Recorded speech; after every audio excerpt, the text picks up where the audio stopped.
Bienvenue dans le podcast Incarne ta métamorphose par Magali Garcin.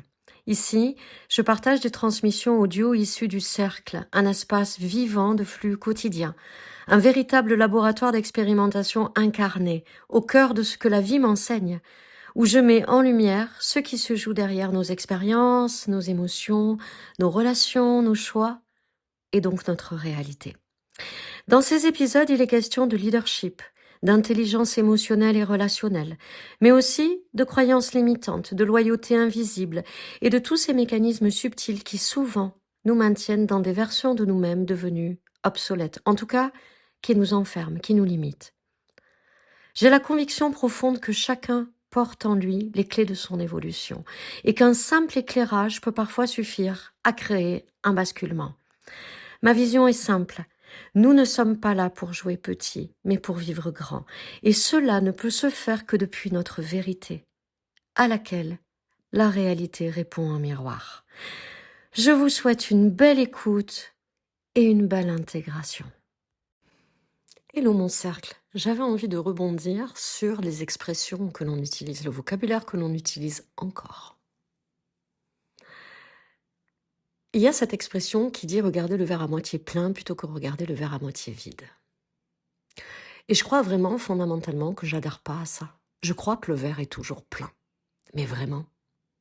Simplement, au lieu de regarder tout ce qui est déjà là, toute cette abondance, et de se calibrer sur la qualité de vie qu'on peut déjà avoir, cette joie, cette satisfaction, cette liberté, cette capacité à être qui nous sommes, à vivre de ce qu'on aime, à faire ce que l'on veut, quand on veut, comme on veut, etc. Peut-être pas H24, mais quand même, si on regarde bien, la plupart du temps. Parce que tout est choix, tout est décision. Donc je veux dire, c'est la faute à personne si on a un travail qui nous plaît pas ou si on vit dans un lieu qui nous plaît pas. On a posé des décisions qui ont généré ces conséquences-là. On est bien d'accord, on est responsable de notre vie. C'est pas la faute à machin ou à bidule. Non, non. En amont, on a pris une décision à un moment donné et dans la chaîne causale, ça nous a amené à la situation dans laquelle on vit ou la relation dans laquelle on est. On est toujours responsable, on est toujours le décideur en amont. Alors évidemment, il y a plein de choses qu'on fait de manière inconsciente.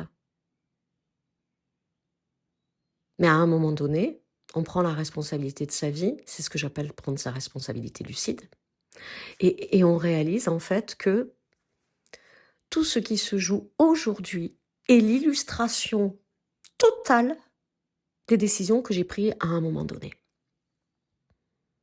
Donc plutôt que de se dire ce qui est déjà bien en soi, je regarde le verre à moitié plein plutôt que le verre à moitié vide.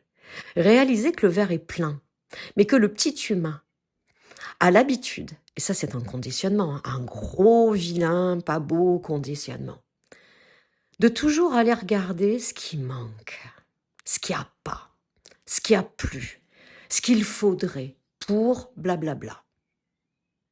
Et donc de nourrir l'insatisfaction, la frustration, et de se couper de sa joie naturelle, de la gratitude dans laquelle réellement, c'est pas fantasmé ce que je vous raconte là, la gratitude de ce qui est déjà là réellement. Ça peut être des toutes petites choses. Peut-être que vous n'êtes pas milliardaire, peut-être que vous n'avez pas une maison de 350 mètres carrés avec la vue sur l'océan et une maison secondaire sous les tropiques et des chevaux si vous aimez ça, etc., etc. Ok. Mais vous avez certainement plein de choses qui vous rendent heureux dans votre vie. Ça peut être des amis, ça peut être du soutien familial, ça peut être un bouquet de fleurs sur votre table que vous avez cueilli en allant balader. Ça peut être le coup de téléphone d'un ami pour aller partager un café. Ça peut être tellement de choses. Tellement. Tous les soirs en se couchant, il y a matière à célébrer tellement de choses qui sont venues remonter les commissures des lèvres durant notre journée. Des compétences qu'on a acquises, le dépassement de soi dans certaines de nos activités, des décisions qu'on a eu le courage de prendre. Tellement. Il y a tellement d'axes en fait, je veux dire, vraiment. Il y a tellement de possibilités de se réjouir dans notre vie que je ne crois pas que le verre soit à moitié vide à un moment donné. Et quelque part, je crois vraiment que c'est essentiel quand on voit la mécanique automatique qui nous emmène à considérer, à faire le focus sur ce qu'il n'y a pas, ce qu'il n'y a plus, ce qui manque, ce que je voudrais. Et c'est pas mal en soi, entendons-nous bien. C'est ce qui nous permet aussi de poser des actions qui vont nous permettre encore plus de croissance, encore plus d'abondance, encore plus d'expansion. En ce sens-là, c'est génial. Mais partir du « merci pour ça » et je vais étirer ma capacité à recevoir pour en avoir encore, le vivre encore davantage, c'est pas la même chose que il me manque ça, je veux ça, j'en ai marre de pas l'avoir. Voyez la différence? Bien sûr, voyez la différence. Je crois que le verre est toujours plein. C'est juste comment je regarde les choses, de quel endroit, depuis quel endroit je regarde les choses.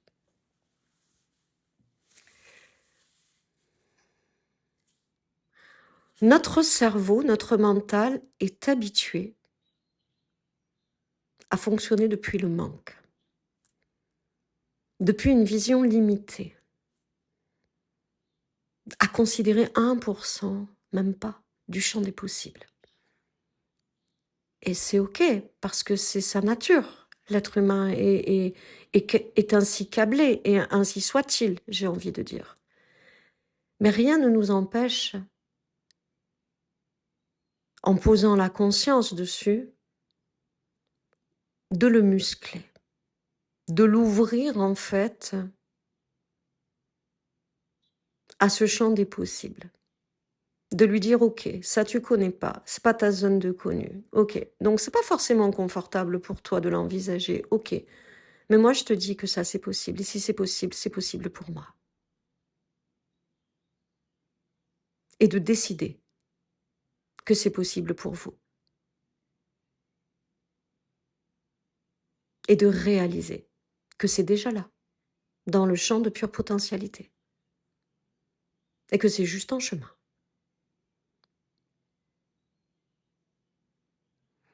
Et là, on ne parle plus de manque. On parle d'expansion. Il n'y a pas besoin de combler quelque chose. Il n'y a pas besoin de venir compléter quelque chose. Il y a besoin d'agrandir, d'étirer encore. Parce que vous le savez dans ma vision, on n'est pas là pour jouer petit, on est venu pour vivre grand. Ce qu'il y a de plus grand et de plus vaste en nous porte l'essence même de l'abondance de la totalité. C'est juste une histoire d'autorisation. Mais ces autorisations que l'on peut ou pas se donner, elles découlent de nos décisions. Et nos décisions, elles ne doivent pas être mentales. Je pense vraiment que prendre une décision simplement avec sa tête, ça ne marche pas. Il faut vraiment incarner, il faut se laisser habiter par sa décision. C'est pas comme c'est pas la méthode Coué qu'on se répète en fait. Je dis pas que ça marche pas, hein. Mais en tout cas, c'est pas c'est pas mon processus à moi. Prendre une décision qui passe par le corps, c'est sentir au niveau somatique, au niveau corporel, la dilatation, l'ouverture. Le corps valide. C'est ce oui colossal. Et au départ, c'est toujours pareil, c'est un peu un training. Hein. Il faut muscler ça, il faut remplacer une habitude par une nouvelle habitude, tout simplement. Et au départ, ça demande toujours un peu de présence, un peu d'engagement, un peu d'implication, un peu de constance, de détermination, évidemment. Mais quand on a le réflexe de penser, ou dire, mais penser aussi, il me manque quelque chose là, ou je voudrais combler ça, ou remplir ça. Ça porte la vibration du manque. C'est pas grave, mais se rediriger en se disant, non mais il y a déjà tout ça. J'en veux juste davantage. Vous voyez ce que je veux dire? Je pense vraiment que là aussi, Le message que l'on envoie, c'est pas du tout le même. C'est pas du tout la même vibration, donc ça active pas du tout le même tunnel fréquentiel qui va pas déclencher la même ligne quantique. Avoir conscience de ça, se réajuster dans toutes ces petites choses-là aussi. Là encore, j'ai cette conviction profonde que ça change la trajectoire. Je vous souhaite une belle journée. Merci d'avoir écouté cet épisode. Une nouvelle transmission est disponible chaque lundi matin sur toutes les plateformes de podcast. Si cet audio résonne en vous, vous pouvez le partager, vous pouvez vous abonner et le faire circuler dans un élan de contribution au plus grand monde. Et vous pouvez rejoindre l'espace du cercle à tout moment si vous voulez aller plus loin. Je vous mets le lien en commentaire.